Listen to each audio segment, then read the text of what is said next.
What's going on, guys? I'm Steve. Welcome back to the channel. Welcome back to another video. If it's your first time stopping by the channel, hit that subscribe button. Trust me, you won't regret it. If you're a returning subscriber, as always, guys, welcome back, and I do appreciate the support. Guys, this story happened earlier this week in Memphis.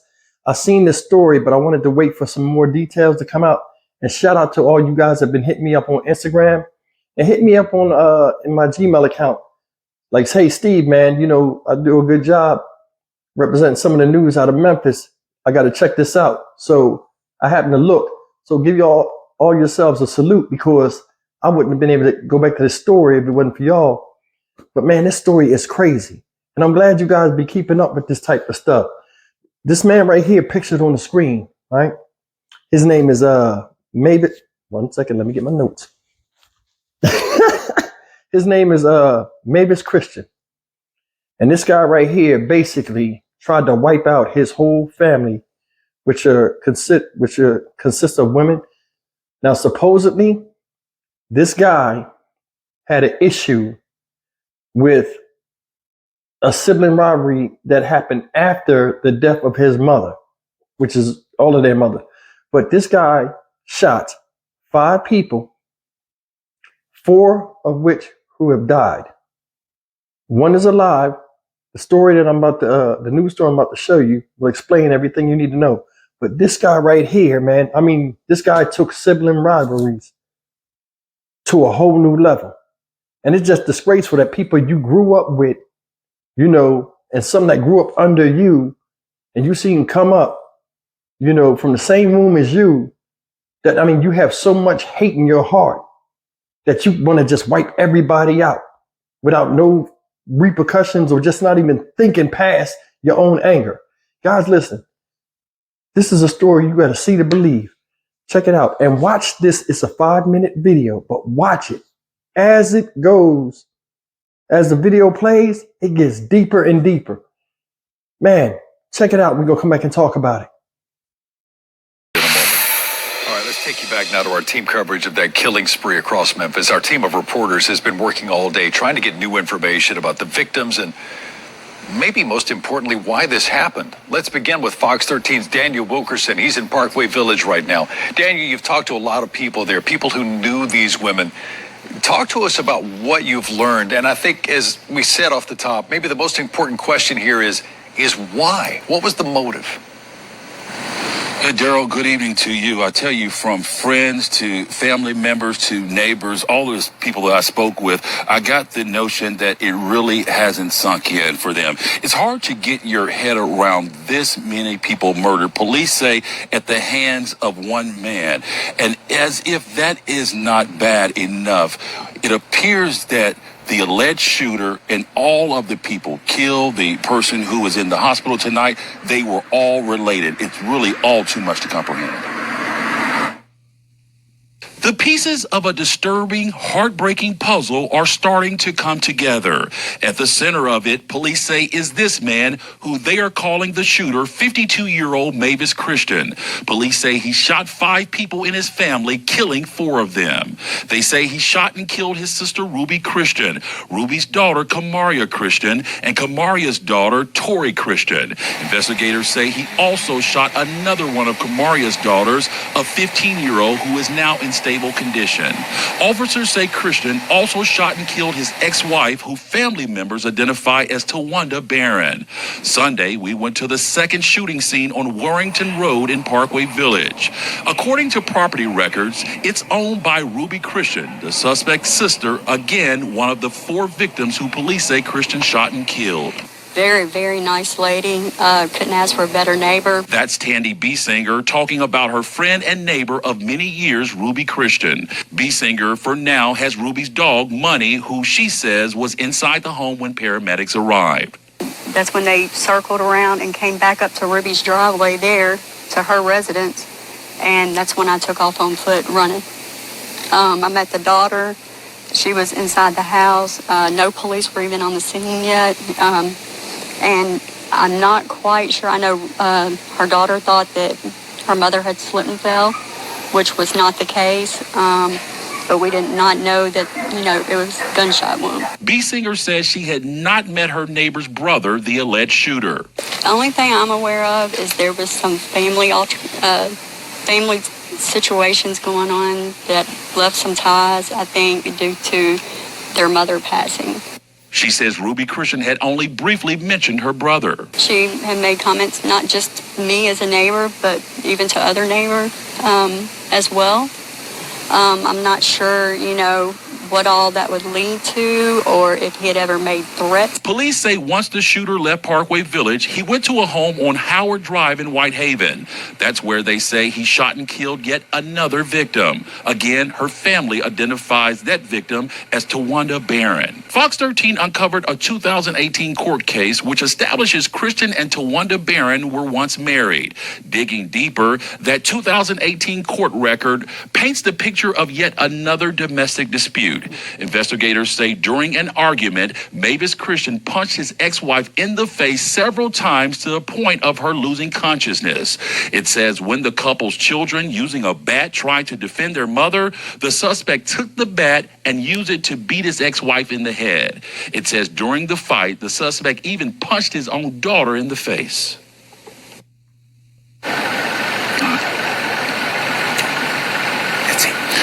All right, we bring you back out live tonight to this second murder scene, the home of Ruby Christian. You're taking a live look at it tonight. Her neighbors here in the area, that neighbor who you heard from, B. Singer, I tell you, it really shows you the value of good relationships and a good neighbor. She was telling me that earlier she was here with Christian's daughter, and they were helping her clean up that kitchen where she found her mother. We should also mention that, as you heard the neighbors say, she can't say enough about Ruby Christian. She says she was a hard worker. She says that she worked for Aspen Dental in Millington as a dental technician. Daryl, as we bring you back in, as I mentioned earlier, I tell you, as the holidays come around, we know it's a tough time for a lot of people.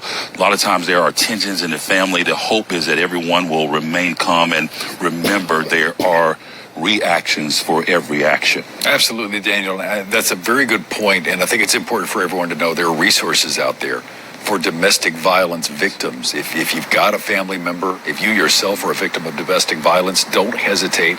Call someone, call a friend, call a resource, call law enforcement. Go to fox13memphis.com. We've got a whole resource guide there. All right, guys, that's the story. And may these ladies, all the victims, rest in peace. And the survivor and victim of the gun violence from this man, I hope she makes a speedy recovery. But even though this guy offed himself, it doesn't give no closure, because the scars are still there, and so is the pain of loss. Now, I'm going to tell you something. Anybody close to this situation, or anybody that's a lot of my many viewers in Memphis, shout out Memphis, I forgot to say that. Let me know if I'm right about what I'm about to say.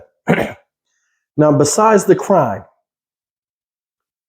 it appears to me like the one key thing the neighbor said that the lady said to her, one of the victims whose house it was, mentioned the brother in a negative light, saying, hey, they had some type of issue surrounding the death of the mother.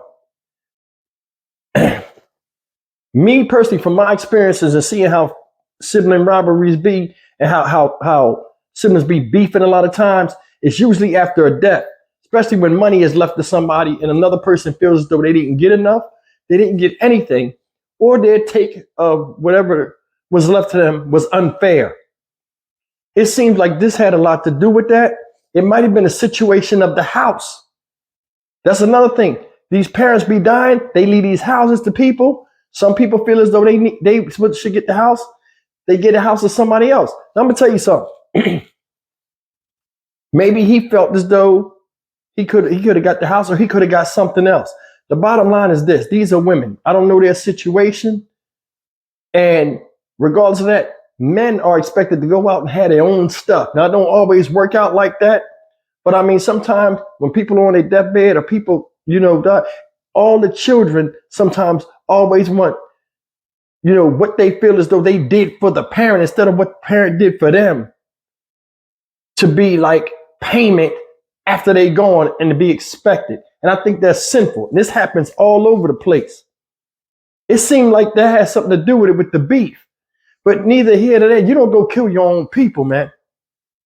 This dude killed his sister's daughter, then his sister's daughter's daughter. So mom, daughter, granddaughter, he wiped them off. Did you see the situation where it said about his wife, bro? That's bad.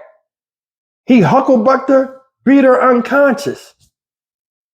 The kid's trying to fight him and hit him with a bat. He takes the bat and then punches his own teen daughter in the face. I could never understand how you get to fight in a domestic situation with teenagers in the house. You know they're going to pick a side. Daughter always going to pick her mom because you the symbol of strength. If you beating down the symbol of wisdom in the house and the daughter is close with the mother, you know what I mean? Because they both females, she going to try to stop you. She loved both of y'all. That's why I never can understand why people fight in front of their children. That shit is stupid.